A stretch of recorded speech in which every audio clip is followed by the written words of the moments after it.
कि debit credit decide करने के लिए 3 तरह के रूल्स हम लोग यूज़ करेंगे। गोल्डन रूल्स जो बच्चे 11-12 में सीख कर आते हैं, अकाउंटिंग इक्वेशन बेस्ड रूल जिसको modern rules for deciding debit credit बोलते हैं, एंड खेल खेल में रूल्स जो क्लोजर और बैलेंसिंग लॉजिक है। कल हमने गोल्डन रूल्स पर थोड़ा सा काम किया था, हल्का फुल्का, कुछ खास एक्सप्लेनेशन वगैरह मैंने ऑफर नहीं की थी। भाई कोई बाहर है तो अंदर आ जाए।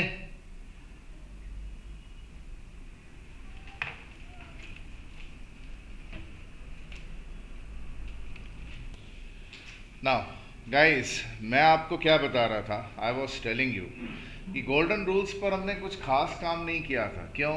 ऑलरेडी आते हैं हमें, बट हमने कल एक रिमार्केबल चीज़ नोटिस की थी कि आप लोगों को पता नहीं था परफेक्टली कि real account, personal account, nominal account के बारे में खास बात क्या है। हमने ये सीखा था, देखिए बड़ी इंपॉर्टेंट बात सीखी थी कि हर एक साल के एंड में, at end of every year, accounting करने के 2 पर्पस होते हैं। एक तो होता है रिजल्ट निकालना, और सेकंड होता है भाई फाइनेंशियल पोजीशन जो है वो पता चल जाए कि बिजनेस की फाइनेंशियल पोजीशन क्या है। तो रिजल्ट निकालने के लिए मैंने बताया था 5 तरह के अकाउंट खोले जाते हैं साल के एंड में, every year and. Manufacturing account, अगर आप मैन्युफैक्चरिंग ऑर्गेनाइजेशन हो तो ही मैन्युफैक्चरिंग अकाउंट खोलोगे, नहीं तो नहीं खोलोगे। Trading account, profit and loss account, profit and loss appropriation account, profit and loss adjustment account. ये 5 अकाउंट हमने भाई उधर डिस्कशन किया था, खाली मैंने मेंशन किया था कि 5 अकाउंट खुलते हैं और रिजल्ट्स वगैरह सब पता चल जाते हैं। वैसे तो रिजल्ट्स 3 ही अकाउंट से पता चल जाते हैं, मैन्युफैक्चरिंग, ट्रेडिंग एंड पीएल। अब पीएल एप्रोप्रिएशन और पीएल एडजस्टमेंट हमने कल कोई डिस्कशन भी नहीं किया था। क्या कारण था? आई टोल्ड यू मैं तो अभी डेबिट क्रेडिट कर रहा हूँ, मैं फाइनल अकाउंट्स में कहाँ आपको पहुँचा दूँ। मैंने एज्यूम कर लिया था आप लाइफ में फर्स्ट टाइम पहले अकाउंट्स कर रहे हो। फाइनेंशियल पोजीशन के लिए हमने देखा था 2 स्टेटमेंट्स बनती हैं, एक बैलेंस शीट और दूसरी है कैश फ्लो स्टेटमेंट। ये 2 स्टेटमेंट बनाकर फाइनेंशियल पोजीशन के बारे में पता चलता है। और हमने जो इम्पोर्टेंट बात सीखी थी वो ये थी कि जितनी भी नॉमिनल अकाउंट होती हैं, items, expenses, losses, income, gains, वो सारी की सारी नॉमिनल अकाउंट आइटम्स इन 5 में से किसी ना किसी अकाउंट में ट्रांसफर होकर बंद कर दी जाती। All nominal accounts must be closed by every year end. एक भी नॉमिनल अकाउंट आइटम कैरी करके नेक्स्ट ईयर नहीं लेके जाते हैं, never. That means balance sheet में जितनी आइटम्स होती हैं वो सारी की सारी आइटम्स सिर्फ रियल और पर्सनल अकाउंट होती हैं। और हमने कल सेट कर लिया था लायबिलिटी साइड्स में जितने भी अकाउंट होते हैं ऑल आर पर्सनल अकाउंट्स, और एसेट साइड में जितने भी अकाउंट होते हैं वो या तो रियल होते हैं या तो पर्सनल होते हैं।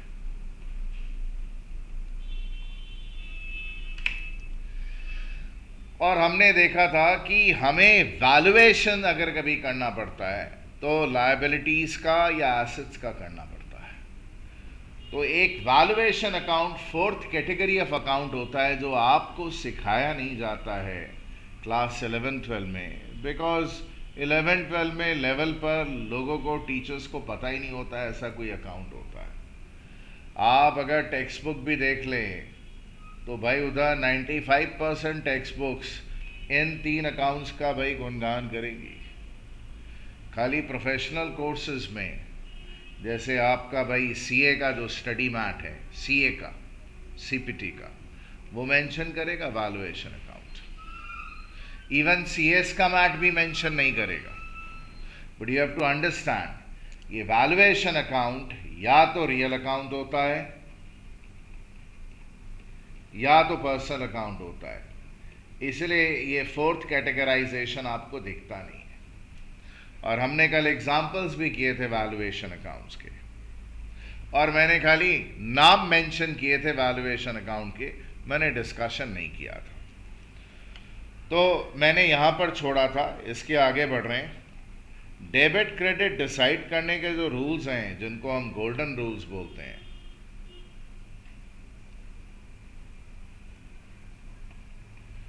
वो मुझे लिखने की भी ज़रूरत नहीं है, वो ऑलरेडी हम लोगों को आते हैं कि अगर आपकी आइटम रियल अकाउंट आइटम्स हैं, सारे के सारे एसेट्स रियल अकाउंट नहीं होते हैं। एसेट्स या तो रियल अकाउंट होते हैं या तो पर्सनल अकाउंट होते हैं। मैंने कल कैटेगराइजेशन एक आपको नोटिस कराया था, ये बच्ची नहीं थी, तो इसके बेनिफिट के लिए मैं खाली एक बार डिस्प्ले कर दूंगा कि एसेट्स को हम लोग 3 कैटेगरी में डिवाइड करते हैं। एक चौथी कैटेगरी और होती है फिक्टिशियस एसेट्स की, जो हम लोग इनिशियल स्टेज में डिस्कस नहीं करते हैं। भाई प्रॉपर्टीज और पोजेशंस, जिनसे ऑर्गेनाइजेशन की प्रॉफिट अर्निंग कैपेसिटी बढ़ जाती है। ये हमने देखा था 2 तरह के होते हैं, टैंजिबल एंड इनटैंजिबल। टैंजिबल मतलब जिनका शरीर है, जिनकी बॉडी है, जो दिखते हैं। इनटैंजिबल मतलब जो शरीर पे नहीं है, जिनका शरीर नहीं है, which are only on papers. और हमने बहुत सारे एग्जाम्पल्स किए थे कि भाई patents, goodwill, this that, licences intangible assets हैं, और टैंजिबल एसेट्स में plant, building, machinery, furniture, cash वगैरह वगैरह आते हैं। हमने बोला था ये जो प्रॉपर्टीज एंड पोजेशंस हैं, सिर्फ यही रियल अकाउंट आइटम्स होती है। 2 तरह के एसेट्स और होते हैं। आपको हमेशा अपने आप को ऑर्गेनाइजेशन मानना है, अपने आप को कभी भी अकाउंटेंट मत मानिए, अपने आप को क्लास में बैठे हुए कभी भी बिजनेस का मालिक मत मानिए। अगर मैं गुल्लू हूं और मैंने एक बिजनेस चालू किया, गुल्लू एंटरप्राइजेस, तो आप गुल्लू एंटरप्राइजेस हैं, द ऑर्गेनाइजेशन इटसेल्फ। सो आपने किसी से कुछ भी लेना है, वो भी एसेट होता है। प्रॉपर्टी एंड पोजेशंस एसेट होते हैं जी, रिसीवेबल एसेट्स होते हैं, और जितनी प्रीपेड एक्सपेंसेस होती हैं, ये एसेट्स होती हैं। ये दोनों, all receivables and all prepaid expenses, ये पर्सनल अकाउंट्स होते हैं। Properties and possessions are always real account. So सब तरह के एसेट रियल अकाउंट नहीं होते हैं। प्रॉपर्टी एंड पोजेशंस खाली रियल होते हैं। बाकी जो एसेट्स होते हैं रिसीवेबल, जिसमें आपका ट्रेड डेटर आ जाता है, एक्रूड इनकम आ जाता है, आपका बिल रिसीवेबल आ जाता है, loans given by organisation to someone, loan लिया नहीं, क्योंकि लोन लिया तो वो तो लायबिलिटी है। Loans given by organisation to someone, वो सारे भाई एसेट्स रिसीवेबल माने जाते हैं। आपने डिपॉजिट किया पैसा, आपको वापस मिलेगा, वगैरह वगैरह वगैरह। तो ये कैटेगराइजेशन हमने कल डेवलप किया था। और गोल्डन रूल्स मैं लिखने में भी इंटरेस्टेड नहीं हूँ, मैं खाली आपको रिमाइंड कराना चाहता था, all assets are not real account, but all real account items are assets. That means सारी रियल अकाउंट आइटम एसेट्स होती हैं, बट सारे एसेट्स रियल अकाउंट नहीं होते हैं, क्योंकि कुछ एसेट्स पर्सनल अकाउंट भी होते हैं। तो रियल अकाउंट आइटम्स का भाई उधर अपने को रूल फॉलो है। डेबिट व्हाट कम्स इन, पूरा नहीं लिख रहा। क्रेडिट व्हाट गोज आउट, पता है बचपन से हमें। पर्सनल अकाउंट, रिसीवर को डेबिट करो और गिवर को क्रेडिट कर दो। प्लीज कम इन। यार ये लेट कमर्स मेरा आउटपुट अफेक्ट करते हैं। ये देखिए भाई, और जो नॉमिनल अकाउंट के रूल हैं वो भी हम लोगों को पता है। एक्सपेंसेस एंड लॉसेस हो तो उनको डेबिट कर दो, और इनकम्स और गेन्स हो तो उनको क्रेडिट कर दो। तो हमने क्या किया था क्लास 11-12 में, तो सर वैल्यूएशन अकाउंट के क्या रूल हैं? भाई वही जो रियल और पर्सनल अकाउंट के। मतलब अगर आपकी वैल्यूएशन आइटम रियल अकाउंट है तो रियल अकाउंट वाले रूल लगा लीजिएगा। अगर valuation account item personal account item है तो पर्सनल अकाउंट के रूल लगा लीजिएगा। सर इसका मतलब समझ नहीं आया, मैं समझाऊंगा। कहने का मतलब और कुछ अपने को जानने की जरूरत नहीं है। ये जो हमने क्लास 11-12 में रूल्स किए होते हैं, जिनकी एप्लीकेशंस भी मैं आपको दोबारा बताऊंगा, आप चिंता मत करिए। ये जो रूल्स हैं ये बहुत वीक रूल्स हैं, इनसे एडवांस लेवल का अकाउंट्स हैंडल नहीं होगा। ये ऐसे ही होगा कि आप एक पतली सी जूट की रस्सी से एक ट्रक को खींचने की कोशिश कर रहे हैं। If you really want to add on muscles to your concept, आपके कंसेप्ट में आप स्ट्रेंथ लेकर आना चाहते हैं, तो आपको अकाउंटिंग इक्वेशन के यूज को बहुत बढ़ाना पड़ता है। मैंने कल बताया था डेबिट क्रेडिट करने के लिए 3 तरह के रूल्स हम लोग यूज करते हैं, golden rules, modern rules, accounting equation, और एक क्लोजर और बैलेंसिंग लॉजिक, जिसके लिए हमने स्टूपिड सा खेल खेल में लिखकर भाई उधर खाली रख दिया था। तो वो भी क्या है, वो भी मैं एक्सप्लेन करूंगा। बट हमारा अभी जो मेन इंटरेस्ट एरिया है वो है अकाउंटिंग इक्वेशन का कंसेप्ट समझने का। जरा देखिएगा भाई, हैव अ लुक। भाई आप हैं कौन? ऑर्गेनाइजेशन है। स्टूडेंट तो आप हैं ही नहीं, बिजनेस के मालिक भी नहीं है। बिजनेस का मालिक is a different person, you are the organisation. Any organisation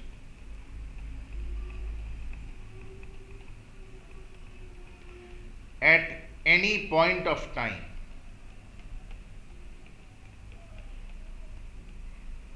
comma after any number of transactions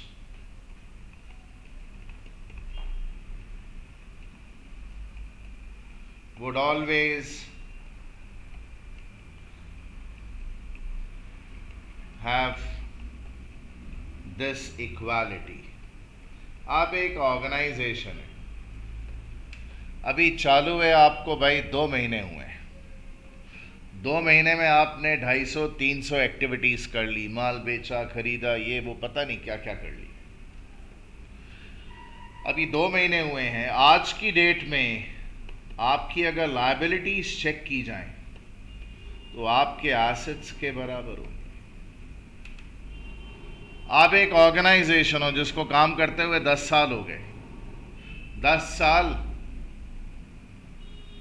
और भाई उधर सपोजिंगली 128 दिन, 10 years 128 days। वो 128th डे को आप अगर चेक करें तो उसकी लायबिलिटीज और उसके एसेट्स बराबर होंगे। क्यों होंगे? हम लोग कंसेप्ट आगे डेवलप करेंगे। तो किसी भी ऑर्गेनाइजेशन के at any point of time, कभी भी लायबिलिटीज ऑर्गेनाइजेशन की हमेशा उसके एसेट्स के बराबर होंगे ही होंगे। कब नहीं होंगे? अगर आपने अकाउंटिंग करने में मिस्टेक की हुई है, कहीं गलती हो गई है, तो this equality may not be there. But otherwise अगर आप परफेक्ट वे में सब हिसाब किताब मेंटेन कर रहे हो तो ये इक्वालिटी हमेशा मेंटेन रहेगी। हमने कल सीखा था आपकी लायबिलिटी मतलब आपने किसी का कुछ भी अमाउंट देना है, वो आपकी लायबिलिटी है।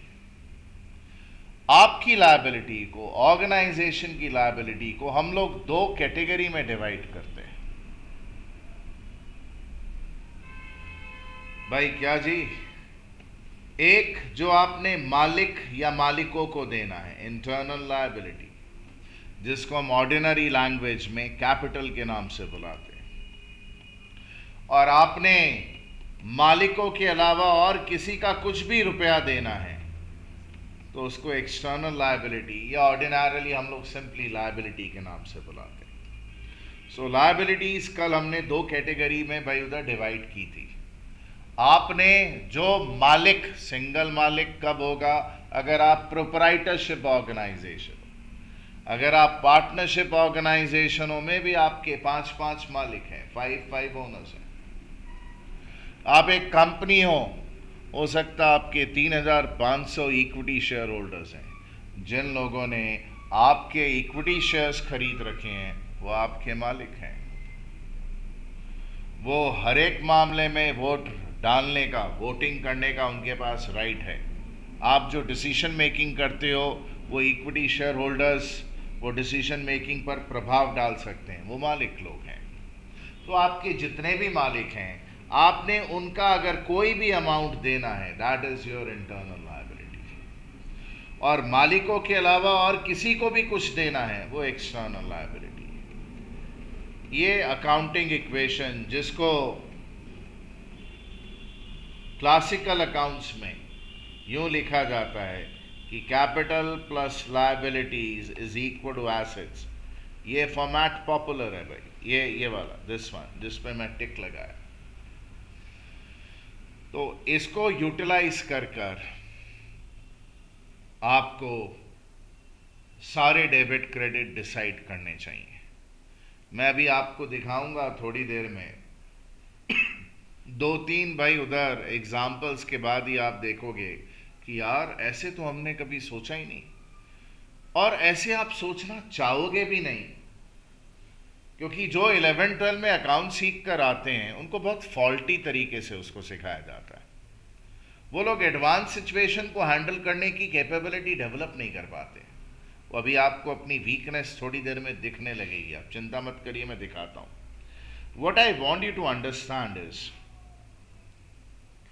कि भाई जो अपने मॉडर्न रूल्स हैं डेबिट क्रेडिट डिसाइड करने के, वो किस पर बेस्ड है। देखिए, इंटरनल लायबिलिटी और एक्सटर्नल लायबिलिटी, कोई भी लायबिलिटी हो, उनका क्रेडिट नेचर होता है।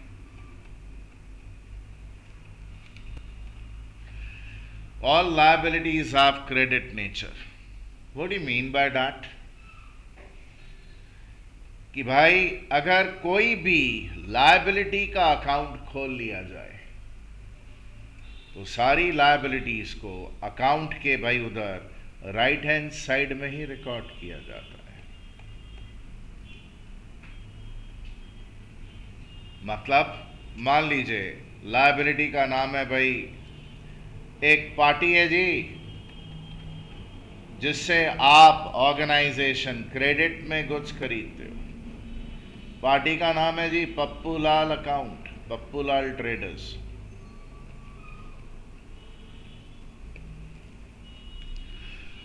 आपने इनसे क्रेडिट में गुड्स खरीदे 5,000 रुपए के, तो आपने तो इनके पैसे देने, कहाँ रिकॉर्ड करेंगे आप? सर वो एंट्री तो हमें आती नहीं, हमें तो जर्नल एंट्री करनी नहीं आती। हमने तो जिस लेवल पर कल चालू किया है, ना तो डेबिट करना आता है ना क्रेडिट करना आता है, मैंने ऐसा एज्यूम कर लिया। मैं तो सिर्फ आपको बता रहा हूँ कि अगर आपने किसी के पैसे देने हैं, पप्पू लाल जी के 5,000 के गुड्स आपने खरीदे भाई, लायबिलिटी बढ़ गई, कहाँ रिकॉर्ड होगी? क्रेडिट। क्यों? क्रेडिट नेचर है उसका। अच्छा, 7,000 के गुड्स और खरीदे पप्पू लाल जी से, पैसे भी दिए नहीं, लायबिलिटी और बढ़ गई, ये लीजिए। दैट मीन्स सीखना क्या है कि कभी भी लायबिलिटी बढ़ती है तो लायबिलिटी के अकाउंट क्रेडिट होते हैं, सिंपल सा रूल है। तो लॉजिकली अगर घटेगी तो भाई अकाउंट में माइनस कहीं पे लिखा नहीं जाता है, जो नेचर होता है उसके रिवर्स साइड में आप लिख दीजिए तो अपने आप रिडक्शन हो जाता है। जैसे आपने 12,000 रुपया देना है, आपने 3,000 की पेमेंट कर दी, 3,000 की पेमेंट कर दी, तो लायबिलिटी घटकर कितनी हो गई? 9,000 हो गई जी। आपने रिकॉर्ड कहाँ किया उसको? कोई भी लायबिलिटी का अगर क्रेडिट नेचर होता है, बढ़ेगी तो क्रेडिट और घट जाएगी तो ऑब्वियसली नेचर के उल्टा काम करेंगे तो उल्टी तरफ रिकॉर्ड करना पड़ेगा। बस इतनी सी बात है। मैं अगर आपको बोलूं जितने एसेट्स होते हैं, सर हमें तो गोल्डन रूल ज्यादा अच्छे लगते हैं। देखिए आपको क्या अच्छा लगता है, आई डोंट केयर। जो सही है वो आपने अडॉप्ट करना है। अगर आपको इरिटेशन होता है इससे, इट इज बिकॉज आप अबोध हैं, नादान हैं। अभी सेकंड थर्ड एग्जाम्पल तक पहुंचते पहुंचते तक आपकी जिंदगी की लड़ियां बिखरने लगेंगी। कॉमर्स वालों की, जो साइंस वाले हैं उनको कोई तकलीफ नहीं होगी, बिकॉज वो प्रॉपर वे लर्न करने का सीख रहे हैं। इसलिए मैं कॉमर्स वालों को बोलता हूँ कि आप मान के चलिए कि आपका ज़ीरो बेस है, you don't know anything, and go with this flow. Assets have debit nature. Implication क्या है? कोई भी एसेट अकाउंट ले लीजिए भाई, मान लीजिए बिल्डिंग ले लेता हूं, building is an asset, debit nature है। एक ऑर्गेनाइजेशन ने एक बिल्डिंग खरीदी 50 लाख की, कहां रिकॉर्ड करेंगे? डेबिट में। एक और बिल्डिंग खरीदी भाई 30 लाख की, कहां रिकॉर्ड करेंगे? इधर ही करेंगे। दैट एम्प्लाइज कि एसेट्स अगर बढ़ते हैं तो उनको डेबिट करना है। लॉजिकली अगर मैं आपको बोलता हूं बिल्डिंग भाई उधर 10 लाख जिसकी बुक वैल्यू थी, destroyed by fire, no insurance, भाई 10 लाख कहां रिकॉर्ड करेंगे? रिवर्स साइड में। दैट मीन्स एसेट्स अगर घटने हो तो क्रेडिट होते हैं। सिर्फ इतने से रूल अगर आप किसी भी कॉमर्स वाले को पूछ लें, बोलेंगे ले इसमें क्या है, ये तो मुझे आता है, इसमें कौन सी बड़ी बात होगी? लायबिलिटीज का क्रेडिट नेचर होता है, बढ़ गई तो क्रेडिट, घट गई तो डेबिट। एसेट्स का डेबिट नेचर होता है, एसेट्स बढ़ेंगे तो डेबिट, घट जाएंगे तो क्रेडिट। इसमें कौन सी बड़ी बात इसमें नहीं है। बड़ी बात है एनालिटिकल थिंकिंग में। What is analytical thinking? आइए मैं आपको पहला एग्जाम्पल देता हूं, और उसका कोई इम्पैक्ट आपको भाई दिखेगा नहीं, बट चलिए ठीक, एग्जाम्पल देने के पहले मॉडर्न रूल को मैं मदर रूल के नाम से बुलाता हूँ। यही है मेरा मदर रूल। सर क्या? ये जो बॉक्स में डाला। अब अगर मदर है तो बेबी भी होगा, माँ है तो बच्चे तो होंगे भाई।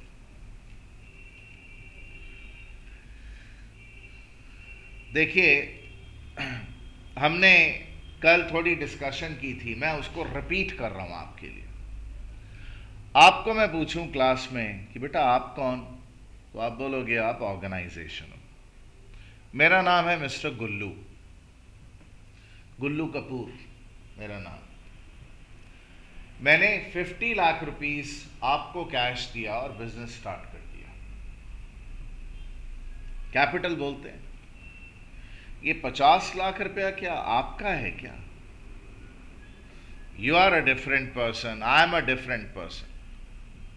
मैंने आपको यूज करने को दिया है, आप यूज करो, but it's your duty, responsibility, liability, ये मेरा 50 लाख रुपया जब मैं आपसे वापस मांगू ना, मुझे दे देना भाई। दैट मीन्स जो 50 लाख की कैपिटल है आपके लिए क्या है? लायबिलिटी। जरा देखिएगा, लायबिलिटी 50 लाख की थी। सपोजिंगली भाई उधर आपने कुछ पीरियड तक काम किया, 3-4 महीने काम किया और 25 लाख रुपए कमा लिए, आपने कमा लिए, बिजनेस ने। किसके लिए कमाए हैं? मालिक के लिए। क्यों? Because you are not a natural person, you are an artificial person. Business को हम पर्सन मान लेते हैं। बिजनेस को ना तो कपड़े चाहिए, ना तो खाने के लिए कुछ चाहिए, नेचुरल पर्सन तो है नहीं। तो जो भी कमाई होती है वो किसको देनी होती है? बिजनेस ने, मालिक को। तो अगर आपने 25 लाख रुपया कमाया तो आपने 25 लाख कमाने के बाद मालिक को कितना देना है? 75 लाख देना है भाई।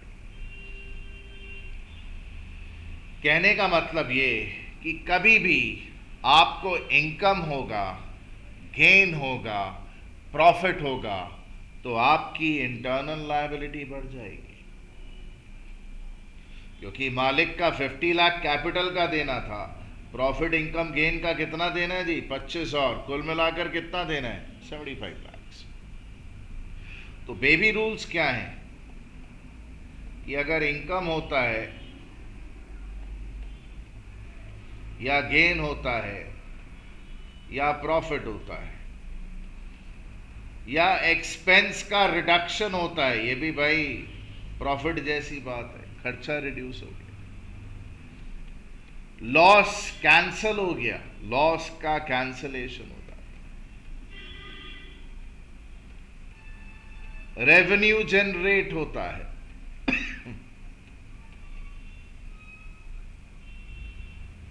सेल वेल हुई भाई। इन सारी चीजों के होने पर आपकी इंटरनल लायबिलिटी बढ़ जाएगी। आप कौन? बिजनेस। इंटरनल लायबिलिटी क्या? मालिक के प्रति लायबिलिटी। मैंने बताया ना अभी 50 से बढ़कर 75 हो गई। और लायबिलिटी बढ़े तो अभी अभी हमने मदर रूल में क्या सीखा? लायबिलिटी बढ़े तो अकाउंट को क्या करते हैं? क्रेडिट करते हैं। तो क्या करेंगे जी? आपको ना गोल्डन रूल में रट्टा लगवा दिया गया था कि बेटा मुरारी लाल, ये देखिए इनकम गेन को क्रेडिट करो। क्यों करो? ये लॉजिक अकाउंटिंग इक्वेशन में भाई क्लियर होता है। रूल था ना, golden rule, debit all expenses losses, credit all income gain. क्यों भाई क्यों? वो सिखाया नहीं आपको, बोला 11-12 में लर्न कर लो। एक्सपेंसेस लॉसेस को डेबिट कर दो, इनकम गेन को क्रेडिट कर दो। अरे भाई क्यों? ये कर, या आपने अगर कुछ कमाया वो मालिक को देना है, लायबिलिटी बढ़ जाती है मालिक के प्रति। सर इंटरनल लायबिलिटी नहीं, हम टर्म कैपिटल यूज करें तो, अरे भाई कर ले, कोई प्रॉब्लम नहीं, मैं इंटरनल लायबिलिटी ही करने वाला हूं क्लास में। सर मेरा कैपिटल टर्म ठीक है, हाँ वो पॉपुलर टर्म है, यू कैन यूज दैट। तो भाई अगर मैं आपको बोलूं भाई जरा ख्याल करिएगा, हैव अ लुक, पोजीशन क्या है? मालिक का 50 लाख कैपिटल का देना है, प्रॉफिट हो गया 25, तो लायबिलिटी बढ़कर 75 हो गई, 75। मान लीजिए बिजनेस को, आपको, आपका कोई खर्च हो गया, लॉस हो गया, इनकम का रिडक्शन हो गया, रेवेन्यू कैंसल हो गया, माल बिका था वापस आ गया भाई,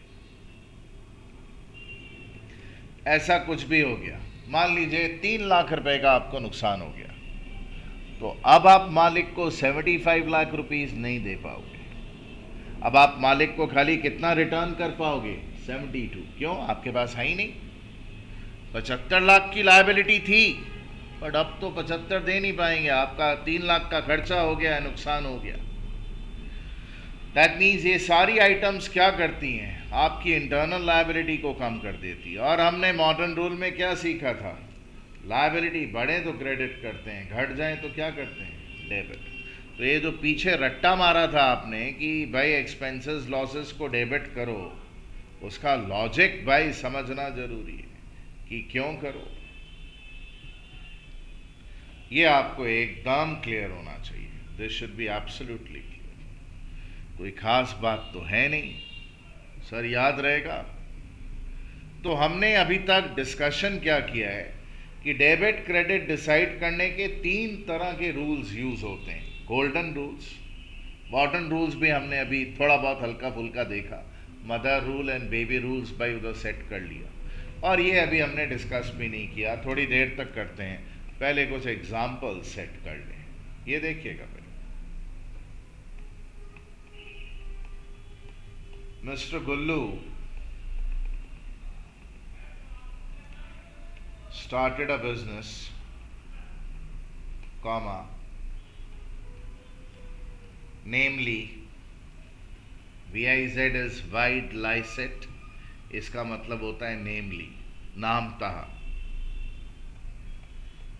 गुल्लू कॉरपोरेशन बिजनेस का नाम है।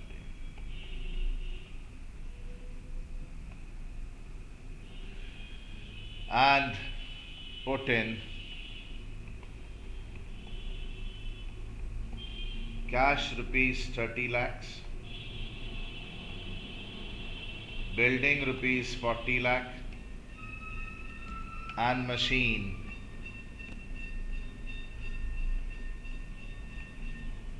rupees 10 lakh। अब आप किसी कॉमर्स वाले को बोल दो कि भाई इसका डेबिट क्रेडिट डिसाइड कर, तो कॉमर्स वाला बिहेव कैसे करेगा? बोला यार बोर मत कर, it's such a simple thing, why are you bothering me. देखिए मेरा एक इंटरेस्ट है, मैं चाहता हूं कि आप ये बार बार मैं टर्म यूज करूंगा, एनालिटिकल थिंकिंग। ये ऐसे सिंपल एग्जाम्पल से समझ नहीं आता है व्हाट इज एनालिटिकल थिंकिंग। जब आप एडवांस लेवल की भाई डेबिट क्रेडिट डिसाइड करते हो, तब आपको भाई पता चलता है कि मैं बोल क्या रहा हूं। बट मैं बताता हूं व्हाट इज एनालिटिकल थिंकिंग। भाई कोई भी चीज को टुकड़े टुकड़े करके सोचने के स्किल को एनालिटिकल थिंकिंग बोलते हैं। तो एनालिसिस का मतलब होता है a big complex thing is broken down into smaller, simpler, understandable parts. So जो analytical thinking है, that is root of your intelligence. तो it's a skill जो आपको डेवलप करना पड़ता है। तो sir what are you talking about? Let me show you. देखिए, मॉडर्न रूल्स से सोच डेवलप करना, इसमें मैं इंटरेस्टेड नहीं हूं, बट मैं इसको दिखाता रहूंगा बिकॉज आपका इससे गोल्डन रूल से 2 साल से रिश्ता है। 2 साल तक आपने भाई इसका दामन पकड़ के रखा था। अभी भी अगर पकड़ के रखना चाहते हैं तो पकड़ के रखिए, मुझे कोई प्रॉब्लम नहीं है, मैं सपोर्ट करूंगा। बट याद रखिएगा, इससे जो है आप एडवांस लेवल की सिचुएशन को हैंडल नहीं कर पाओगे। सर बताएंगे कैसे? या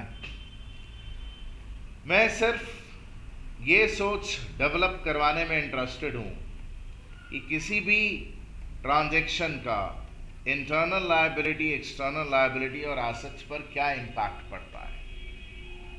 मैं कभी भी आपको कोई भी सिचुएशन दे दूं और आपको बोलूं कि भाई एनालिसिस कर, तो मैं जर्नल एंट्री नहीं मांग रहा हूं आपसे, मैं आपसे डेबिट क्रेडिट नहीं पूछ रहा हूं। मैं आपको सिर्फ ये सोचने को बोल रहा हूं कि आप अपने आप को ऑर्गेनाइजेशन मानो, और अपने आप को ऑर्गेनाइजेशन मानते हुए इन सब चीजों पर क्या इंपैक्ट पड़ रहा है वो सोचना डेवलप करो। हुआ यू गुल्लू कॉरपोरेशन, क्या क्या मिल रहा है आपको मालिक से? Cash, building, machinery. कैश हो, बिल्डिंग हो, मशीनरी हो, इनकी मदद से आप प्रॉफिट अर्निंग कैपेसिटी अपनी बढ़ा सकते हो। तो ये सारे एसेट्स हैं। क्या हुआ जी? बढ़ गया एसेट। कितना जी? कैश 30 लाख, एसेट बढ़ गया 40 लाख का। क्या जी? बिल्डिंग। मिल रहा आपको ये सब। और क्या मिला आपको? मशीन 10 लाख। टोटल कितने के एसेट्स मिले आपको? 80 लाख के एसेट्स बढ़ गए। इज इक्वल टू, किसी बाहर वाले का आपने कुछ देना है? कोई बाहर वाला है? नहीं। मालिक के साथ जो रिलेशन है आपका वो अंदर की बात है। It's internal liability, it has nothing to do with outsiders. So यार ये क्या? कुछ नहीं। ये जो 80 लाख की चीजें आपको मिली हैं, आपकी तो है नहीं। आपकी तो ड्यूटी है, रिस्पॉन्सिबिलिटी है, लायबिलिटी है कि जब मैं मांगूं, गुल्लू कॉरपोरेशन की ड्यूटी है ये सब चीजें मुझे दे देने की। तो it's a liability for you. आपकी लायबिलिटी बढ़ गई जी। क्या नाम से लायबिलिटी बढ़ गई जी? उधर 80 लाख की लायबिलिटी क्या नाम से रिकॉर्ड करते हैं? गुल्लूज कैपिटल। सर आपने गुल्लूज कैपिटल नहीं लिखा। देखिए, अगर 3 मालिक हैं, 2 मालिक हैं, तो पता चलना चाहिए कि गुल्लू की कैपिटल है, मुन्ना की कैपिटल है, किसकी कैपिटल है भाई। बट अगर एक ही मालिक है तो उसका नाम भी लिखने की क्या जरूरत है? खाली कैपिटल अकाउंट से काम हो जाएगा। तो मुझे आपसे क्या चाहिए? ना डेबिट ना क्रेडिट। क्यों? डेबिट क्रेडिट साइड इफेक्ट है, इट हैज सेकेंडरी इंपॉर्टेंस। लोग क्या करते हैं ना, डेबिट क्रेडिट में लॉस्ट हो जाते हैं, so they don't learn accounts. I don't want you to get lost there. I want you to understand कि भाई इंटरनल लायबिलिटी, एक्सटर्नल लायबिलिटी और एसेट्स पर हर एक ट्रांजैक्शन का क्या इफेक्ट पड़ता है। आप देखिए, have a look, liability side में क्या इफेक्ट है, पॉजिटिव 80 दिख रहा है जी, और एसेट साइड में क्या इफेक्ट है जी, पॉजिटिव 80। बराबर है, हाँ जी बराबर, finished. This is the analysis I am interested. ले सर ये तो बड़ा सिंपल है, अभी थोड़ी देर में देखते हैं, नंबर 2 में ही देख लेंगे कि आप एनालिटिकल थिंकिंग डेवलप कर कर आए हो। कुछ अच्छे स्कूल्स में कुछ अच्छे इंस्ट्रक्टर्स एनालिटिकल थिंकिंग पर जोर देकर भाई लोगों को बोलते हैं आप सोचना सीखिए। ज़्यादातर लोग एंट्रीज रटवा देते हैं। People cannot do advance level entries. अभी next number 2 advance level entry नहीं है, बट आप फिर भी नहीं कर पाएंगे कई लोग। अभी देखते हैं, आप प्लीज समझिए why debit credit is not important, because mother rule इतने सिंपल हैं। क्या थे? लायबिलिटीज का क्रेडिट नेचर, बढ़े तो क्रेडिट, घट जाए तो डेबिट। क्या हुआ जी, लायबिलिटी बढ़ी है कि घटी है? बढ़ी है जी, क्या करेंगे? क्रेडिट। एसेट्स का नेचर क्या होता है? डेबिट नेचर होता है जी, डेबिट नेचर। तो बढ़ जाए तो क्या करेंगे? डेबिट नेचर होता है, बढ़ जाए मतलब डेबिट करिए, घट जाए तो क्रेडिट करिए। ये तो सारे बढ़ रहे हैं ना, हाँ जी सारे बढ़ रहे हैं, तो सबके लिए क्या जी, डेबिट डेबिट डेबिट। तो डेबिट क्रेडिट तो डिसाइड हो गया। डेबिट क्या जी, 3 आइटम देखिए, यहां लिख रहा हूं, यूं लिखते हैं। क्यों ऐसे लिखते हैं, जर्नल क्या होता है, वो सब देखेंगे। पहले आप देखिए, cash account debit 30 lakhs, building account debit 40 lakhs। ये एक लाइन में होना चाहिए सब, स्ट्रेट।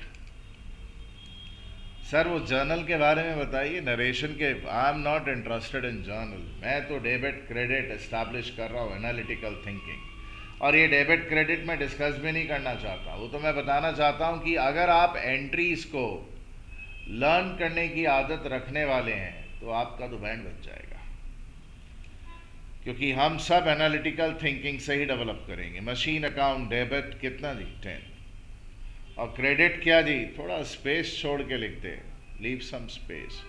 टू गुल्लूस कैपिटल और सिंपली कैपिटल अकाउंट कितना जी, 80 लाख। डिसाइड हो गया। ये गोल्डन रूल्स में हम लोग इंटरेस्टेड क्यों नहीं है? ये बोरिंग है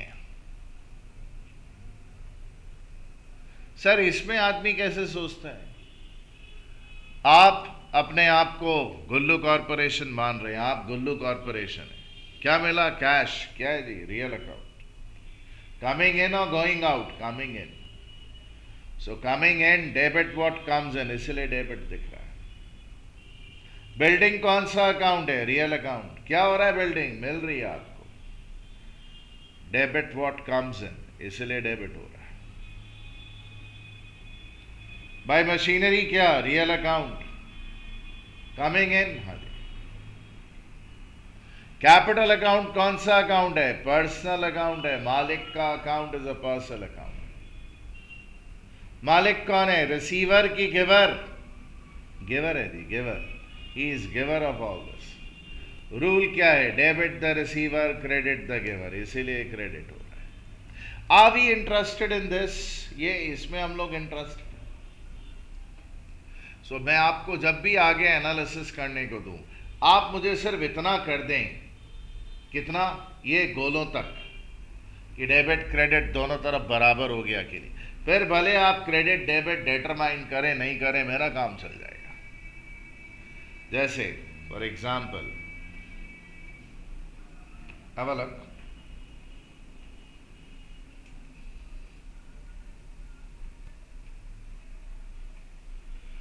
गुल्लू कॉरपोरेशन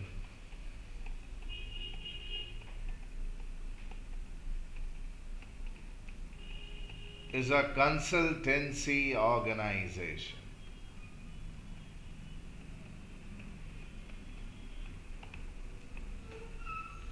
क्या बिजनेस है, सुझाव देते हैं, एडवाइसेस देते हैं। शायद गुल्लू भाई उधर क्वालिफाइड प्रोफेशनल है, या मे भी खोपड़ी इंसान है जिसके पास लोग सुझाव, सजेशन वगैरह वगैरह के लिए आते हैं. He gives advices and charges fees for that. Gullu Corporation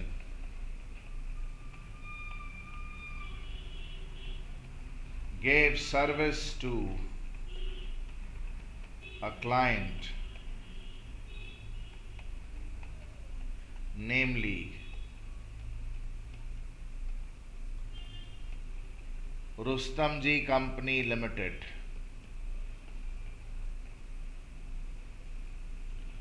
for a fees of rupees 12 lakhs,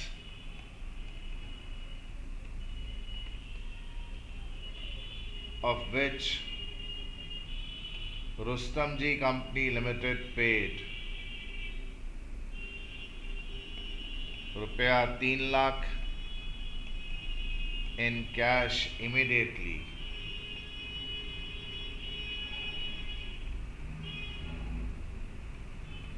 and promised to pay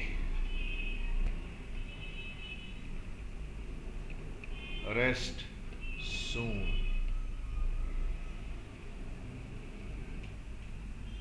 transaction situation है जी.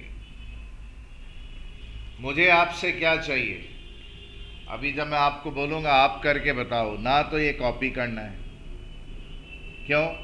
क्लास खत्म हो जाएगी, उसके बाद कॉपी करेंगे पूरा का पूरा ढंग से, सलीके से. सिर्फ ना तो मुझे डेबिट क्रेडिट चाहिए, मुझे सिर्फ ये बता दीजिए अभी जो आज हमने जितना डिस्कशन किया उसके बेसिस पर कि इन आइटम्स पर क्या अफेक्ट पड़ रहा है, और जो अफेक्ट है वो ऐसा होना चाहिए कि this plus this should be equal to this. ये इक्वालिटी ऑब्टेन करके बता दीजिए. बस ये एनालिटिकल थिंकिंग मैं आपसे डिमांड कर रहा हूँ.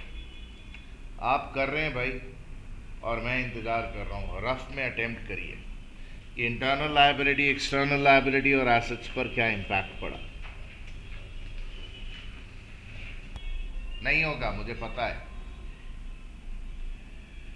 सबसे पहले ये समझिए कि इनकम, गेन, एक्सपेंस, लॉस, उसका अफेक्ट इस पर पड़ता है. समझिए, अगर इनकम, गेन, प्रॉफिट होगा तो मालिक को और देना होगा, इंटरनल लायबिलिटी बढ़ती है. एक्सपेंसेस, लॉसेस होने से आप मालिक को उतना नहीं दे पाएंगे जितना दे पाते अगर ये एक्सपेंस या लॉस नहीं हुआ होगा. इंटरनल लायबिलिटी कम होती है. लोग समझते नहीं. आप समझिए प्लीज. सबसे इंपॉर्टेंट बात क्या है, ये आपका साल है, योर ईयर. मैंने आपको लास्ट क्लास में एक्रूअल कंसेप्ट पर बहुत जोर देने को बोला. मैंने आपको बोला एक्रूअल कंसेप्ट एक गाना गाता है. वो एक अक्षय कुमार की मूवी आई थी, ये पैसा पैसा करती है, बस पैसे पे तू मरती है. एक स्टूडेंट के साथ भी ऐसा होता है.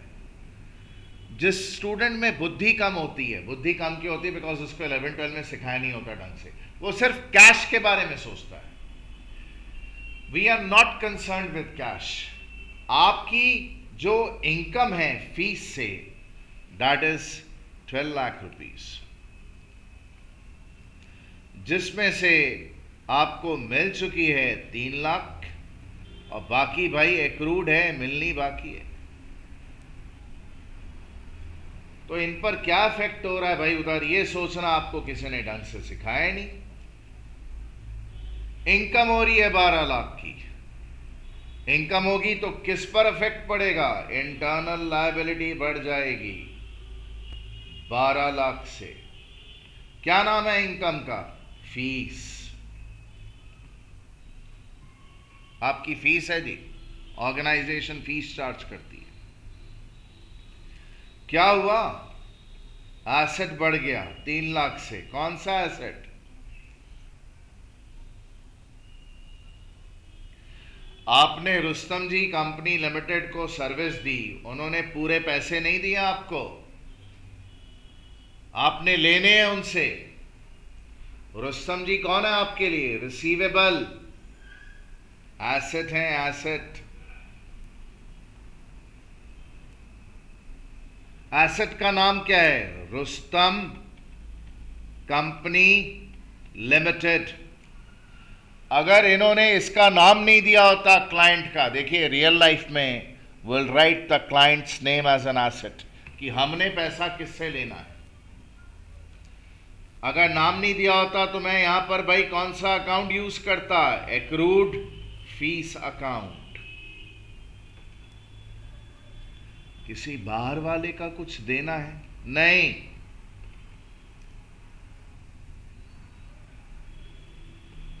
क्या हुआ? पॉजिटिव 12, और यहां पर भी क्या एसेट साइड में पॉजिटिव 12।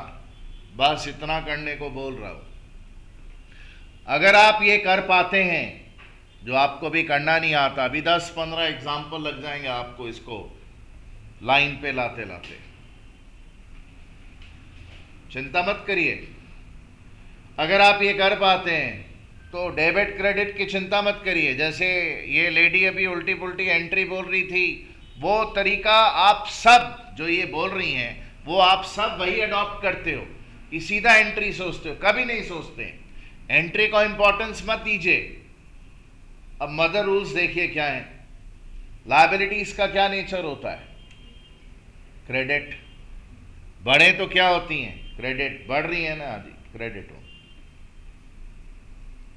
एसेट्स का क्या नेचर होता है? डेबिट। बढ़े तो क्या करेंगे? डेबिट करेंगे। घटते तो क्रेडिट करते, तो दोनों बढ़ रहे हैं। सो ये भी डेबिट, ये भी डेबिट। एंट्री अपने आप पैदा हो गई। डेबिट में क्या भाई? Cash debit 3 lakh, Rustam company limited. अगर ये नाम नहीं दिया होता तो मैंने क्या यूज किया होता? Accrued fees.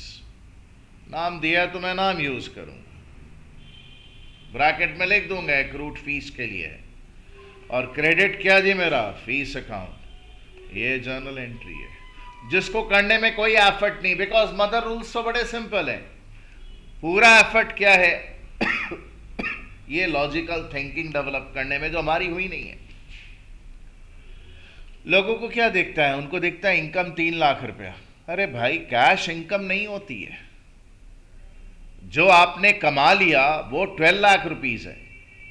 3 लाख मिल गया है, बाकी 9 लाख मिल जाएगा। भागा थोड़ी जा रहा भाई कस्टमर कहीं।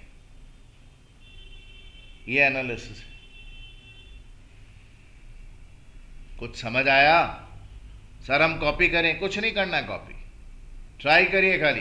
ये एनालिटिकल थिंकिंग। डेबिट क्रेडिट भी सोचने को नहीं बोल रहा, क्योंकि डेबिट क्रेडिट का एफर्ट नहीं है। It is only this. ये रहे मदर रूल। हाँ, ये समझना पड़ेगा कि एक्सपेंसेस इंटरनल लायबिलिटी को कम करती हैं, लॉसेस इंटरनल लायबिलिटी को कम करते हैं, इनकम गेन मालिक के प्रति लायबिलिटी को और बढ़ाएगा। Can we all understand? Are we sure? Sir sure नहीं है, मेरे को ना अनकंफर्टेबल लग रहा है। सर मेरे को ना वो एंट्री पूरा सीधा सोचना। अरे बेवकूफ, डेवलप नहीं होगा, ऐसे ही सोचना है पहले। सर हमको नहीं लगता जरूरी, हम नहीं सोचेगा ऐसे। तो देख फिर तो तेरा बैंड बजेगा, देख। सर ये रियल पर्सन नॉमिनल किए बिना हम लोग एंट्री निकाल लिया। हम लोग हमेशा रियल पर्सन नॉमिनल के बिना ही एंट्री निकालेगा। इसको हम लोग कैसे यूज करेंगे मालूम है? आप खाना खा रहे हैं, आपके खाने में भाई उधर क्या क्या है? राइस, चपातीस, दाल, वेजिटेबल्स वगैरह जो भी आप खाते हैं वो ये है। और ये क्या है? पापड़, चटनी, अचार। इसको अपने टेस्ट के लिए भले यूज कर लीजिए, इसको मेन फूड मत बनाइए। कोई बोले नहीं मैं पापड़, चटनी और अचार खाकर ही अपनी हेल्थ बना लूं, तो भाई तुम्हारी हेल्थ बनने वाली नहीं है। पापड़, चटनी, अचार का टाइम खत्म हो गया। ये मिल्क फूड है, बेबी फूड, डिब्बा में सेरेलैक है ये, Cerelac. This is real food. So if you want to grow, वो सेरेलैक पीना आपको छोड़ना पड़ेगा। कुछ समझ आ रहा है क्या बोल रहा हूं? नहीं नहीं, मैं इससे बताऊंगा। आपका 2 साल से रिश्ता है भाई उधर। कभी कभी साहब खाना खाते खाते बीच में मन हुआ, वो आपने देखा होगा, ग्रोन अप भी सेरेलेक का डब्बा खोलते हैं, वो मिल्क पाउडर निकालते हैं बच्चे का, तो ये इसके जैसे यूज़ कर सकते हैं। अदरवाइज इसको इम्पोर्टेंस मत दीजिएगा ज़्यादा। और अगर दे रहे हैं, that means you don't want to grow up, you are a little baby and you want to remain like that. We don't want that. Watch what is happening. आपकी इनकम फीस 10 लाख की, 12, सॉरी मैं गलती से लिखा, 12 lakh. Cash क्या है? Real account क्या हो रहा है? इन। अब देखिएगा मजे की बात, मैं आपको जरा बता दूं, गोल्डन रूल में सबसे ज्यादा धोखा आपको ये देगा, ये वाला रूल। आइए पूछ के देखते हैं, आप बताइए, आप गुल्लू कॉरपोरेशन हो, वो जो रुस्तम जी कंपनी है जिनको आपने सर्विस दी है और जिनसे पैसे लेने हैं 9 लाख रुपीस, रुस्तम जी कंपनी को रिसीवर बोलेंगे या गिवर बोलेंगे?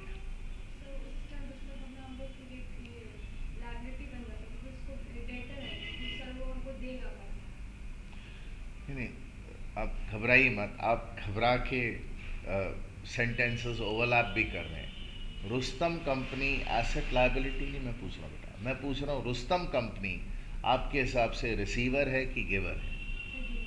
गिवर है। वो क्यों? क्योंकि आपको पैसा दे रहा है। देखिए ये प्रॉब्लम है हम लोगों इंडियंस के साथ, हम सब के साथ ये प्रॉब्लम। कोई अपने को पैसा दे रहा हो ना, वो हमारे लिए भगवान बन जाता है। अब इनको क्या दिख रहा है? इनको क्या, नॉर्मली स्टूडेंट्स को यही दिखेगा कि रुस्तम एंड कंपनी भाई फीस दे रहा है। अरे भाई, Rustam and company is the party जिसको आपने सर्विस दी है, वो रिसीवर है। हमको वो नहीं दिख रहा है। हमको क्या दिख रहा है? भाई पैसा इससे मिलने वाला है, ये देने वाला भाई पैसा अपने को, गिवर गिवर। हम लोगों को खाली पैसा ही दिखता है और कुछ दिखता ही नहीं है। अकाउंट्स करते वक्त जिनको खाली रोकड़ा दिखेगा वो लोग गलत ही सोचेंगे। ये इनका प्रॉब्लम नहीं है, ये हम सबका है। अरे रुस्तम एंड कंपनी, अरे भाई पेमेंट कर रहा है भाई, भगवान गिवर गिवर दाता है हमारा रुस्तम एंड कंपनी। नो, आपने उसको सर्विस दी, वो आपकी सर्विस का रिसीवर है। रिसीवर होगा तो डेबिट कर पाएंगे। आपने बोला गिवर, तो गिवर तो क्रेडिट होते हैं, तो हिसाब से इस एंट्री में भाई रुस्तम जी को तो क्रेडिट होना चाहिए था। हमने डेबिट क्यों किया? क्योंकि रुस्तम जी जो एक्रूट फीस है या रुस्तम जी अकाउंट है, personal account company limited is receiver of service given by us, receiver of service, इसलिए डेबिट हो रहा है। सर हम तो गोल्डन रूल सीख कर आए, हम लोग तो कभी गलती किया नहीं। आप गलती क्यों नहीं करते थे मालूम है?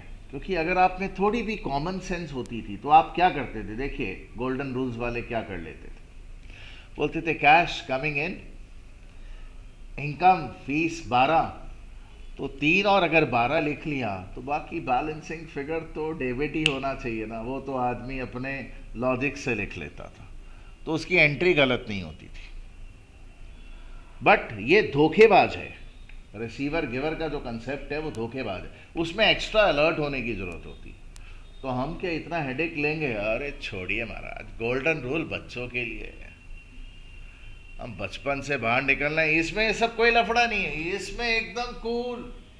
लायबिलिटी बढ़े तो क्रेडिट, घट जाए तो डेबिट, एसेट बढ़े तो डेबिट, घट जाए क्रेडिट, भाई उधर किस्सा खत्म, एंट्री सीधा आ जाएगा। Bloody hell with golden rules. वो तो आपको सपोर्ट करने के लिए मैं बता रहा हूँ, ये सिखाने के लिए बता रहा हूँ कि रिसीवर गिवर के कंसेप्ट में लोग गलतियाँ करते हैं।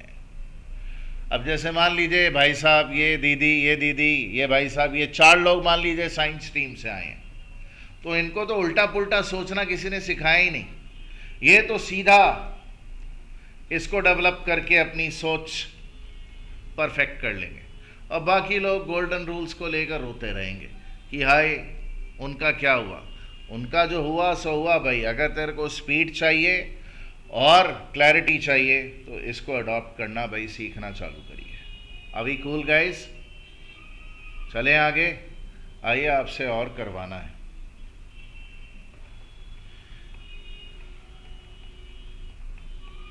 गुल्लू corporation incurred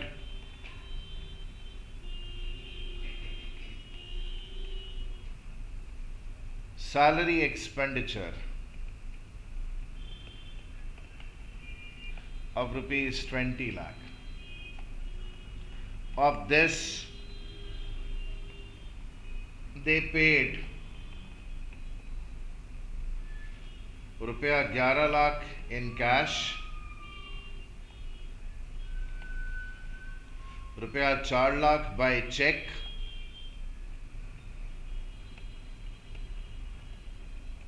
and the rest is not yet paid.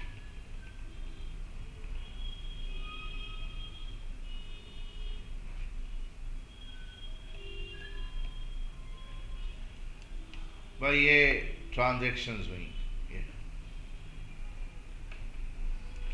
Analysis करके बताना इंटरनल लायबिलिटी, एक्सटर्नल लायबिलिटी और एसेट्स पर क्या इम्पैक्ट पड़ा, बस इतना कर दीजिए। आप डेबिट क्रेडिट नहीं भी निकालें चल जाएगा, खाली एनालिसिस कर दीजिए।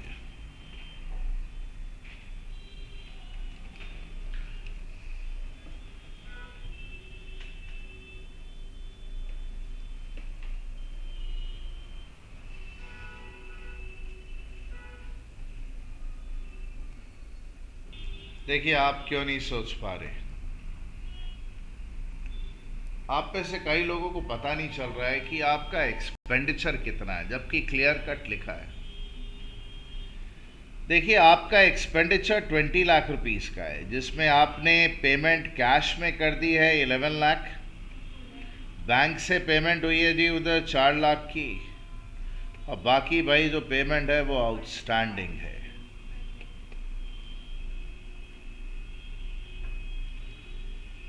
अब अगर आप के साथ अभी तक यही प्रॉब्लम है कि आपको खर्चा 15 लाख ही दिखता है क्योंकि आपने रोकड़ा 15 लाख दिया है, तो आपका प्रॉब्लम है ना भाई। एक्रूअल बेसिस क्या बोलता है, आपके पीरियड का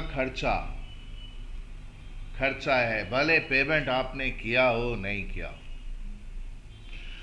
और हमने सीखा था, अगर आपने ध्यान नहीं दिया तो दोबारा दीजिए, कोई भी एक्सपेंस, कोई भी लॉस होता है ना, वो बिजनेस मालिक को उतना रिटर्न नहीं कर पाएगा जितना कर पाता अगर एक्सपेंस या लॉस नहीं हुआ होता।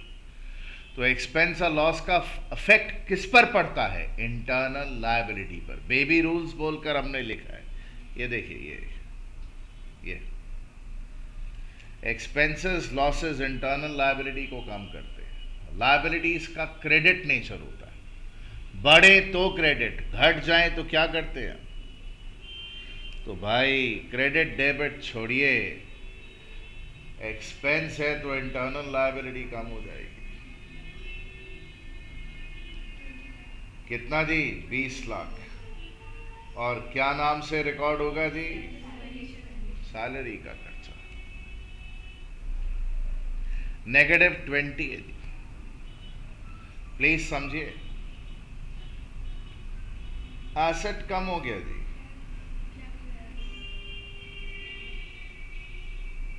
बैंक में पैसा है वो भी कम हो गया।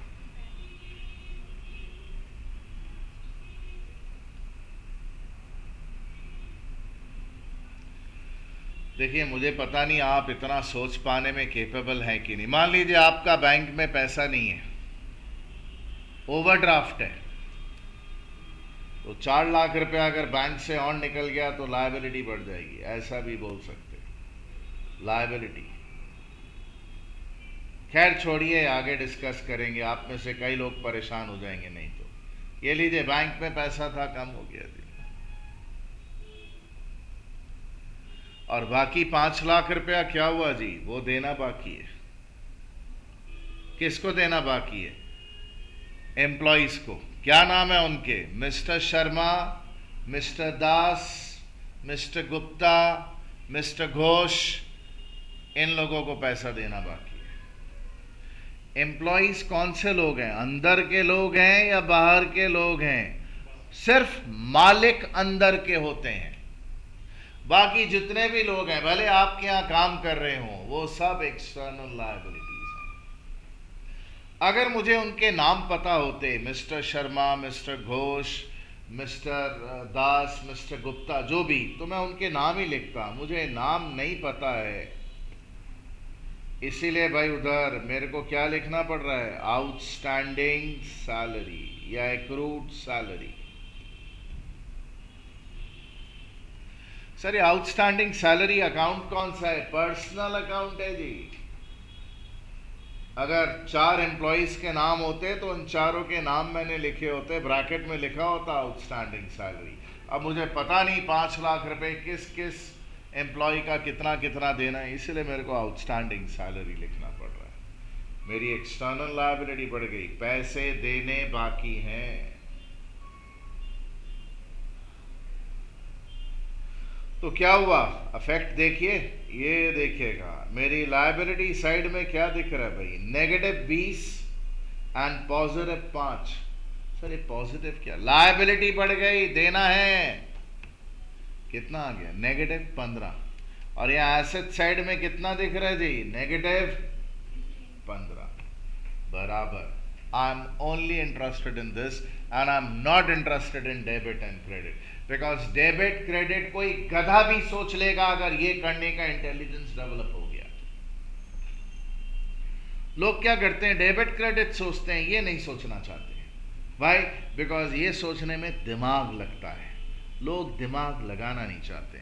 वो चाहते हैं एंट्री का रट्टा मार लें, बस सीधा एंट्री लिखें।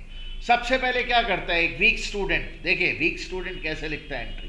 बोला कैश और बैंक जा रहा है ना, तो जा रहा है, तो बस उसके बाद उसकी तुक्के से वो डेबिट क्रेडिट करके लिख कर अपना काम कर लेते हैं। अपने को ऐसा स्टूडेंट चलेगा नहीं। आप प्रोफेशनल कोर्सेज के लिए पढ़ रहे हैं, आपकी तो ऐसी कैपेबिलिटी होनी चाहिए कि मेरे पढ़ाने के बाद you should be able to teach someone, और इसको आप स्प्रेड कर सकें, सिखा सकें और लोगों को। ये कैपेबिलिटी चाहिए। वो रट्टू तोते का हमारे यहाँ कोई काम नहीं है भाई। अब देखिए अब कितना आसान है, मैं आपको बताता हूं। लायबिलिटीज का नेचर क्रेडिट, बढ़े तो क्रेडिट, ये तो बढ़ी नहीं है तो घटी है, तो क्या करेंगे? डेबिट करते हैं। लायबिलिटी बढ़ी, हाँ जी बढ़ी, तो क्या करेंगे? क्रेडिट। एसेट्स का नेचर क्या होता है? डेबिट नेचर होता है। बढ़े तो डेबिट, ये बढ़ रहे हैं क्या? नहीं जी, ये तो दोनों घट रहे हैं। एंट्री हो गई। डेबिट क्या जी? Salary 20 lakhs। क्रेडिट में क्या जी? उधर outstanding salary, cash and bank.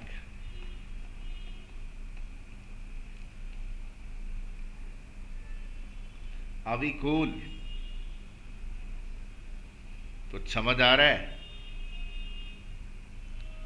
भाई साहब समझ पा रहे हैं? एक्सप्लेन करने पे समझ में आना चालू हुआ है अपने को? नहीं, ये अपनी क्लास मिस हो गई थी ना पीछे, मुझे थोड़ी टेंशन, और आप वैसे भी घबराए हुए लग रहे हो। जैसे अब ये बच्चे हैं, ये इनकी क्लास मिस हो गई थी, बट ये फोकस कर पा रहे हैं। आप थोड़े घबराए हुए से लग रहे हो, मुझे ऐसा टेंशन हो जाता है कि बच्चा क्यों घबरा रहा है। I am there to support you, डरिए मत किसी चीज से। मैं भयानक दिखता हूं, खाली हूं नहीं, आप टेंशन मत लीजिएगा। हाँ, मैं बोलता भी थोड़ा बुरे तरीके से हूं कभी कभी, तो आप टेंशन मत लीजिएगा, आई सपोर्ट यू ऑलवेज। अच्छा अभी देखिए यार, ये अब ये करने के बाद ना ये लगता है जैसे अब टाइम वेस्ट हो रहा है, पर ठीक है कोई बात नहीं यार। रियल पर्सन नॉमिनल हमारे जो परफेक्ट नहीं थे उसको तो ठीक करें ना कम से कम। खर्चा है ना? हाँ खर्चा है। क्या है? Nominal account item. सैलरी कितना? 20। What is that? Expenditure. Cash क्या है जी? गोइंग आउट कितना? 11। बैंक अकाउंट कौन सा अकाउंट है? पर्सनल अकाउंट है, रियल नहीं है। इंस्टीट्यूशंस, एसोसिएशंस जिनके साथ आप डील करते हो सब पर्सनल अकाउंट है। सर बैंक हमेशा एसेट होता है, अगर हमेशा एसेट होता तो मैं यहां लिखता। बैंक कभी कभी लायबिलिटी भी होता है, ओवरड्राफ्ट भी होता है। बैंक कौन है? आपने बैंक को ऑर्डर दिया। चेक का मतलब क्या है? What is? आप जब एक चेक लिखते हो ना, तो आप अपने बैंकर को ऑर्डर दे रहे होते हो, ओए बैंक, मेरा पैसा पड़ा ना तेरे यहां। बैंक बोलता हाँ जी। बोला चल पेमेंट कर देना। It's an order given to bank to pay an amount to जिसका भी आपने नाम लिखा है चेक पर। कोई भी ऑर्डर जिसमें आप किसी को पेमेंट करने का भाई इंस्ट्रक्शन करते हो, that is a bill of exchange. A cheque is a kind of bill of exchange. Sir ये सब क्या है? करेंगे डिस्कस। तो it's an unconditional order given to bank to make payment to the party. तो bank आप बोलते हो पेमेंट कर देता है। Whose bank? Giver of money जी।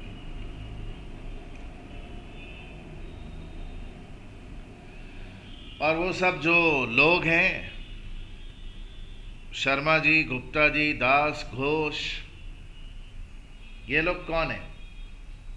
अभी अगर मैं इनसे नहीं इनसे पूछूं, आप गुल्लू कॉरपोरेशन हो, ये सब कौन है? शर्मा, दास, गुल्लू जो आपके एम्प्लॉई हैं, ये लोग कौन है? रिसीवर हैं कि गिवर है? फटाफट बोलिए। रिसीवर। रिसीवर गिवर दोनों बोल रहे हैं। गिवर। हाँ, रिसीवर है। मतलब आप उनको पैसे दे रहे हो इसलिए वो रिसीवर है? नहीं दीदी, उन्होंने आपको सर्विस दी, वो लोग गिवर हैं। देखिए ये धोखेबाज है। रिसीवर गिवर थोड़ा धोखेबाज होता है, क्योंकि आपने भी वही देखा जो इन्होंने देखा था।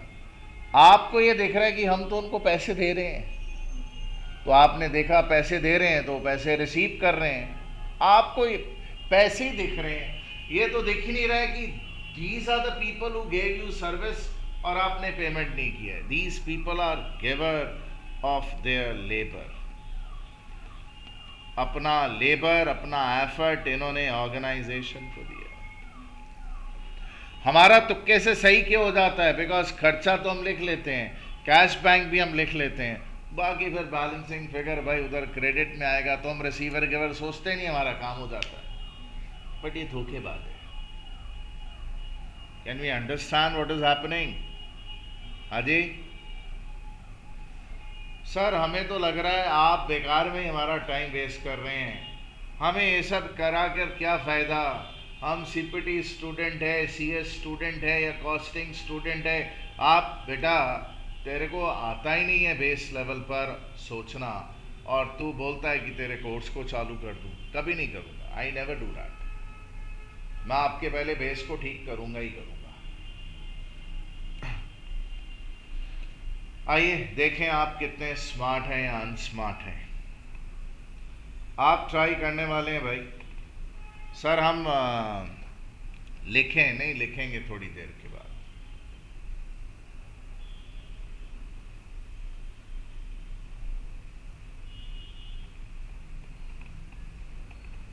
गुल्लू corporation paid cash ₹10 lakh for the property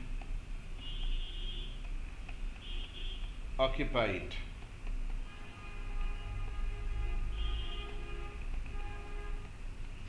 %60 of the property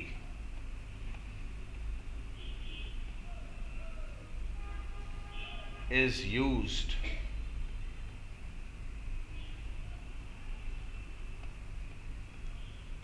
for business and the rest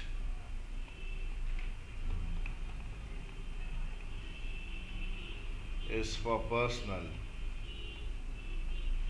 use of proprietor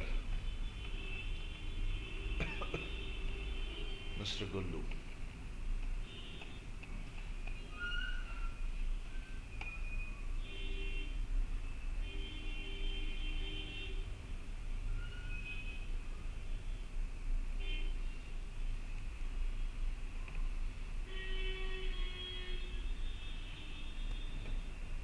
B.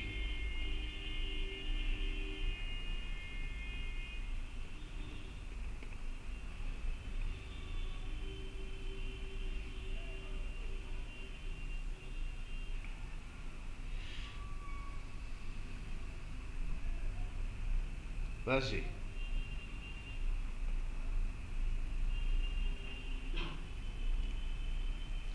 ए और बी का एनालिसिस अटेम्प्ट करके बताइए। सर डिफरेंस क्या है दोनों में? अंडरलाइन कर दिया। पहले वाले में पेमेंट गुल्लू कॉरपोरेशन कर रही है, दूसरे वाले में पेमेंट मिस्टर गुल्लू कर रहे हैं। अटेम्प्ट करके बताइए।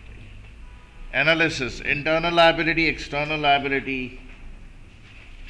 देखिए मैंने तो बहुत क्लियर कट यहाँ पे लिखा है, आप अगर फॉलो नहीं कर पा रहे तो देखिए आपके लिए मैं कुछ एडिशनल लिख देता हूँ। मिस्टर गुल्लू पेड कैश, ये लीजिए आपके लिए, out of his personal resources. ये मैं क्लैरिफिकेशन लिख देता हूँ, हालांकि ज़रूरत नहीं है क्योंकि मैंने जिस तरीके से उसको लिखा है वो क्लैरिफाइड है कि कहाँ से कैश दिया जा रहा है। पहले में कैश किसने दिया? गुल्लू कॉरपोरेशन ने। आप कौन है? गुल्लू कॉरपोरेशन। आप क्या गुल्लू है? नहीं।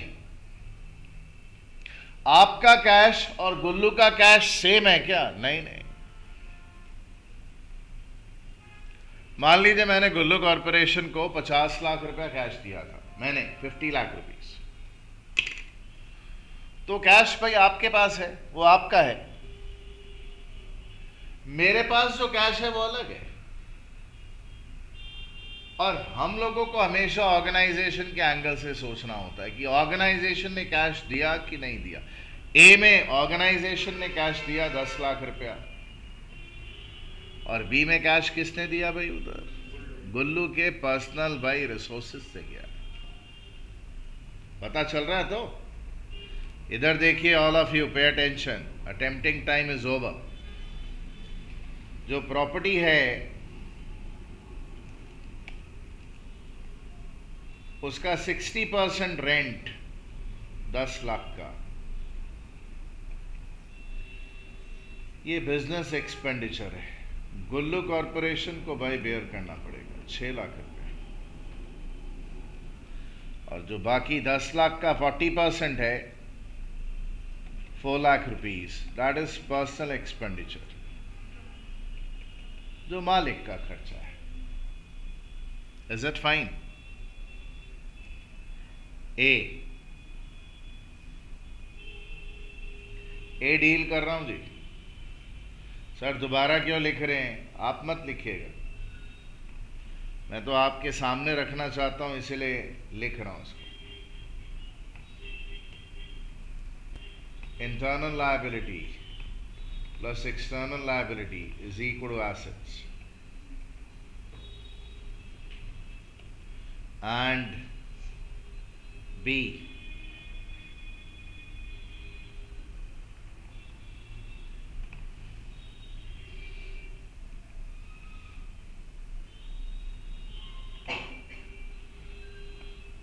वॉच।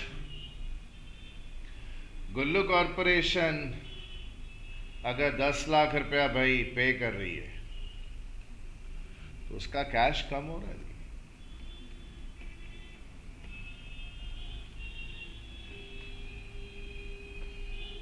Any problem?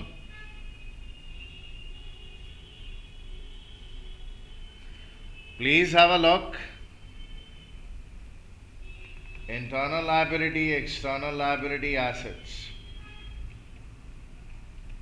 अगर पेमेंट गुल्लू कर रहा है तो इसका कितना कैश कम हुआ?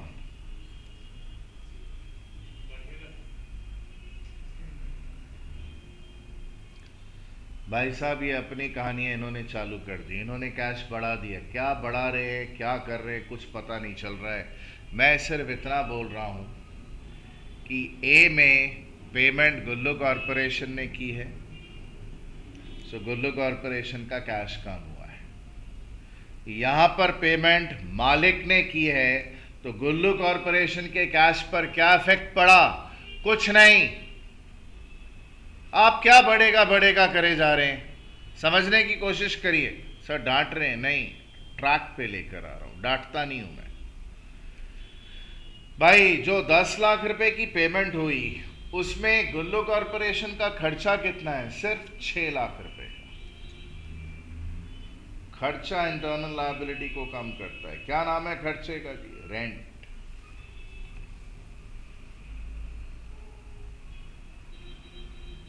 कोई प्रॉब्लम? हाँ जी,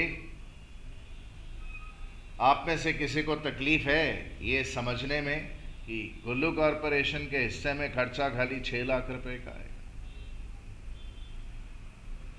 बाकी 4 लाख रुपया जो पेमेंट किया है, किसने किया है? आप ही ने, गुल्लू कॉरपोरेशन ने। देखिए 10 लाख की पेमेंट हुई, 6 लाख थोड़ी लिखा मैंने, कितना लिखा है? 10, बिकॉज 10 की पेमेंट हुई है। जो 4 लाख दिया है आपने, वो किसके लिए दिया है?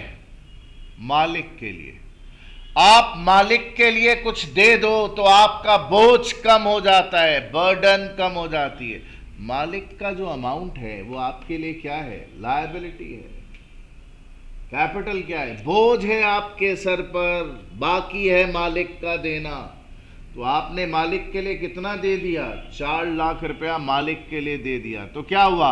थोड़ा दायित्व, ऑब्लिगेशन, बोझ कम हो गया आपका। कितना बोझ कम हो गया? 4 लाख से। क्या बोलकर रिकॉर्ड होता है? ड्राइंग्स। या कैपिटल लिखें या क्या लिखें?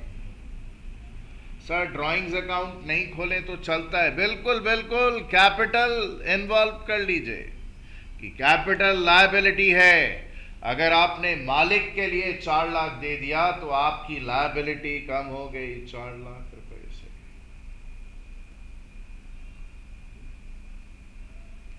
बाहर वाले का क्या? कुछ नहीं। क्या इम्पैक्ट है ये देखिए, लायबिलिटी में -6, -4 कितना है? -10। और यहां पर कितना है? -10। ये ए के लिए एंट्री है। कोई प्रॉब्लम? आप कौन है? गुल्लू कॉरपोरेशन। आपने कितना पेमेंट किया? 10 लाख। पेमेंट भले 10 लाख किया, बट खर्चा 10 लाख का नहीं है, खर्चा आपका सिर्फ 6 लाख का ही है। तो एक्सपेंसेस इंटरनल लायबिलिटी को कम करते हैं। हाँ, बेबी रूल्स में सीखा था ना। मालिक को उतना दे नहीं पाएंगे क्योंकि खर्चा हो गया या नुकसान हो गया। और अगर मालिक को दे ही दिया तो लायबिलिटी तो कम हो गई। दोनों सिचुएशन में कमी हो रही है लायबिलिटी। इसमें कम क्यों हुई? बिकॉज अब मालिक को दे नहीं पाएंगे, खर्चा हो गया। इसमें कम क्यों हो रही है? बिकॉज भाई उधर मालिक को दे दिया तो बोझ उतर गया थोड़ा। डेबिट क्रेडिट तो साइड इफेक्ट है कि भाई लायबिलिटीज बढ़े तो क्रेडिट होती हैं, घटे तो क्या जी? डेबिट। एसेट्स बढ़े तो डेबिट होते हैं, घटे तो क्या करें? तो एंट्री क्या हो गई? Rent debit 6 lakh. कैपिटल या ड्राइंग्स डेबिट कितना? 4 lakhs। एंड कैश क्रेडिट कितना? 10। एंट्री आ गई। रियल पर्सनल नॉमिनल करना फिजूल है, बट ठीक है कोई बात नहीं। Cash 10 lakh out, rent 6 lakh expense. Capital account या drawing account is what account? Personal account. मालिक क्या कर रहा है जी? बेनिफिट रिसीव कर रहा है भाई। खर्चा आप पे कर रहे हो, मजा वो लूट रहा है, इज रिसीवर। 4 लाख का बेनिफिट रिसीव कर। Are we cool? अगर ये कर भी लें, उसके बाद भी आप बच्चे को बोलें कि भाई ज़रा एनालिसिस दूसरे वाले का करके बता, फिर भी कई लोग, कुछ लोग कर पाएंगे, आप कुछ लोग नहीं कर पाएंगे। मैं चाहता हूं आप बी को रीट्राई करें, अगर आप नहीं कर पाए हैं तो रीट्राई करें। This is important for me. Have a look. देखिए, बताने के बावजूद, ये तो मैंने अभी भी बताया कि कैश का कोई पेमेंट नहीं। अगर आपने यहाँ पे कुछ लिखा है कैश में तो बड़े पागल हैं। ये पेमेंट मैंने की है, आपने नहीं की है। अच्छा एक चीज बताइए, आप गुल्लू कॉरपोरेशन हो, मान लीजिए मैंने, गुल्लू ने अपनी बीवी को हीरो का एक सेट लेके दिया 3.5 लाख रुपए का, मैंने लेके दिया, आपकी बुक्स में क्या एंट्री होगी?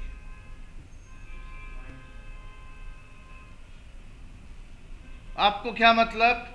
आपने थोड़ी कैश दिया है।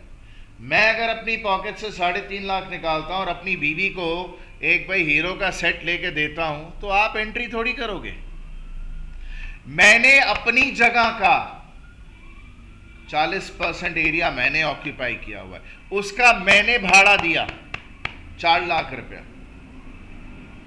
बीवी का हीरो का हार मेरा अपना पर्सनल खर्चा था, मेरे घर का भाड़ा मेरा अपना पर्सनल खर्चा है, और वो 4 लाख अगर मैं देता हूं तो आप क्या एंट्री करोगे? आपको कोई मतलब ही नहीं। आप दे रहे होते तो एंट्री करते आप। तो जो भाई उधर मिस्टर गुल्लू ने अपने लिए 4 लाख रुपया दिया है, उसके लिए गुल्लू कॉरपोरेशन को कोई मतलब नहीं है। आप कौन हो? गुल्लू कॉरपोरेशन। गुल्लू कॉरपोरेशन को क्या मतलब है? उसके हिस्से में जो खर्चा आया उससे मतलब है। कितना खर्चा आया आपके हिस्से में? 6 लाख। जो खर्चा है वो आपकी इंटरनल लायबिलिटी को क्या करेगा? कम करेगा भाई। क्या नाम खर्चे का? रेंट। और खर्चा देने वाला कौन है भाई? आप तो है नहीं, गुल्लू है। तो गुल्लू ने ये खर्चा पे किया, तो आपकी ड्यूटी नहीं बनती है कि गुल्लू को 6 लाख रुपया दे दे? गुल्लू का 6 लाख रुपए खर्चने का मतलब एज गुड एज गुल्लू ने फ्रेश कैपिटल इंट्रोड्यूस कर दिया है। देखिए, आपके हिस्से में खर्चा आएगा तो इंटरनल लायबिलिटी कम होगी, बट वो पैसा आपने किसको देना है भाई? उधर गुल्लू को देना है। खर्चा किसने किया है? गुल्लू ने किया है। तो आपकी लायबिलिटी बढ़ गई गुल्लू के प्रति। क्या नाम से रिकॉर्ड होगा भाई? Fresh introduction of capital. बाहर वाले का किसी का कुछ लेना देना कुछ नहीं, कैश में कुछ लेना देना कुछ नहीं। क्या इफेक्ट पड़ा? ये इफेक्ट पड़ा जी। -6 +6 क्या हो गया? 0। इस तरफ भी कितना? 0। दोनों तरफ बराबर है। हाँ जी, बराबर है।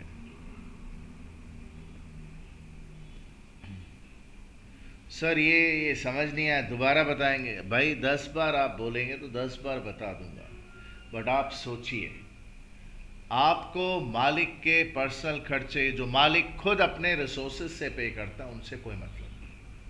अगर मालिक आपके लिए कोई खर्च कर रहा है तो आपको उससे मतलब है।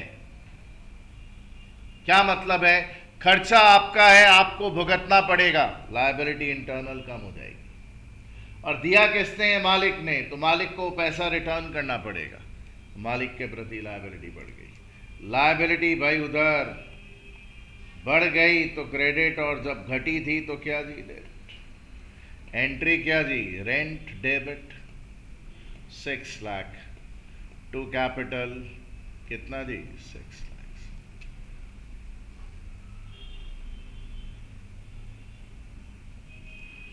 सर ऊपर तो 10 लाख रिकॉर्ड किया, हाँ, क्योंकि पेमेंट गुल्लू कॉरपोरेशन ने किया था अपने कैश रिसोर्सेस से।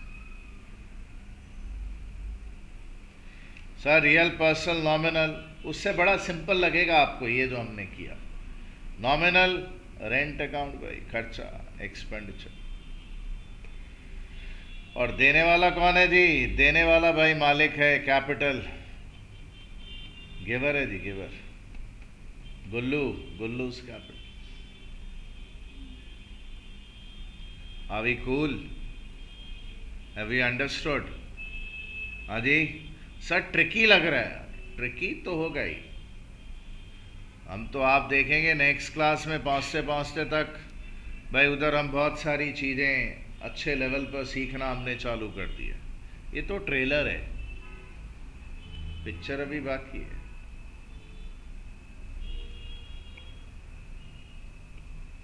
सर क्या करें, कॉपी करिए मेरे ख्याल से.